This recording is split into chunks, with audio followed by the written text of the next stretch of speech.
Hello YouTube and welcome to David Hasselhoff's Retro Game Reviews. This week I'll be reviewing Miss Pac-Man for the Mega Drive.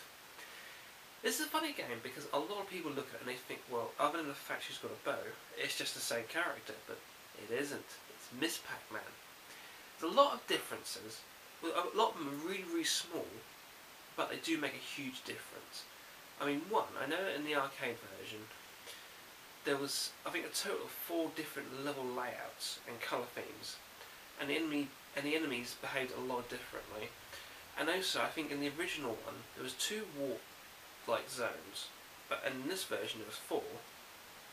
Overall, you know, it took Pac-Man to the next level, you know. It's a good little game, it's a worthy addition to my Mega Drive collection, so, on with the review. Okay, Miss Pac-Man. Just to warn you, I don't know if it's the game or my controller, but I had some real trouble playing this game. I don't know why. So it's not because I'm rubbish. It's the control system. But I think for these old school games, you are better with a joystick. It's a lot more easier. Right, Miss Pac-Man. It's a strange game because at first glance you think, well, it's just Pac-Man, but the colours are completely different, and the way the game plays completely different as well. It's very subtle, but it's a really clever game, and it really adds something to the original. Probably the main reason why they've never gone back to it and done anything major since, because there isn't anything more you can do. I mean, unless you do like Baby Pac-Man, but I think that if they're gonna do that one, it would happen long before now. Now, this reminds me of a Simpsons episode where I think it's Homer's telling Lisa her first word, and you've got Mr. Burns playing Pac-Man, and then he goes, "Aha, the hunted has now become the hunter." Smithers.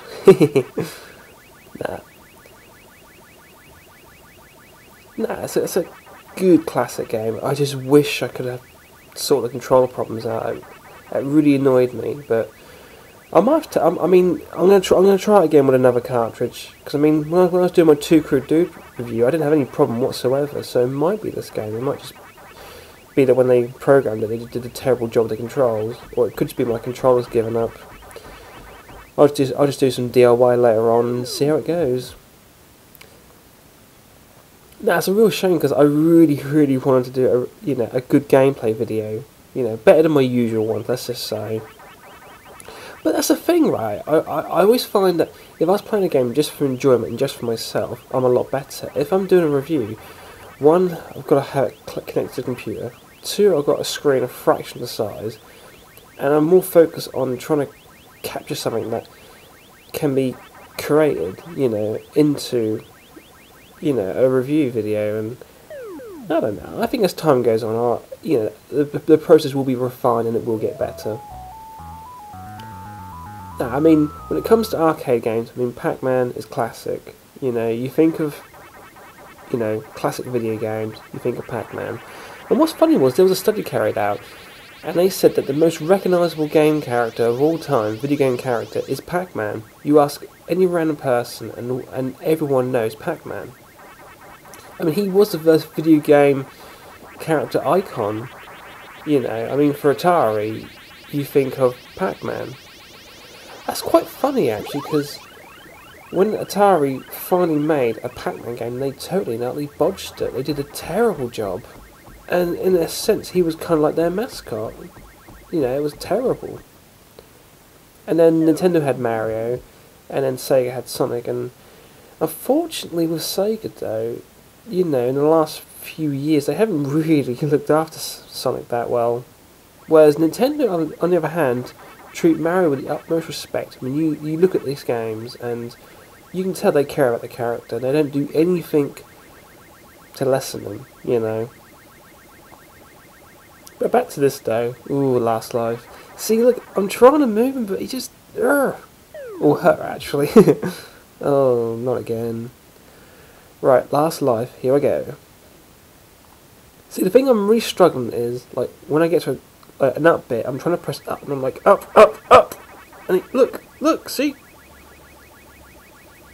I mean, I could just say it because it's a female character, but that's just being sexist, you know. See, I'm sure the Hoff is not sexist, so I'm not going to be either. See, this has got to be the most frustrating review I've ever done. So, my final thoughts. Pac-Man, and especially Miss Pac-Man, are absolute classics from the good old arcade days. If you haven't played it, you owe it yourself to play it. They're classic, addictive games, you know, just pure gameplay, nothing else. So it gets David Hasselhoff, thumb approval. This review was actually a request by Equilibrium Gaming. I just want to say, I was more than happy to do this for you. End of the day, you've been there from the very beginning, you've always commented my videos, and you give me nothing but support. And if you want to, you're more than welcome to do a gameplay with your response to this. You know, if you've got another version, or even the original, you know, that'd be really cool to see. So I want to thank you all for watching. Until next time, peace out.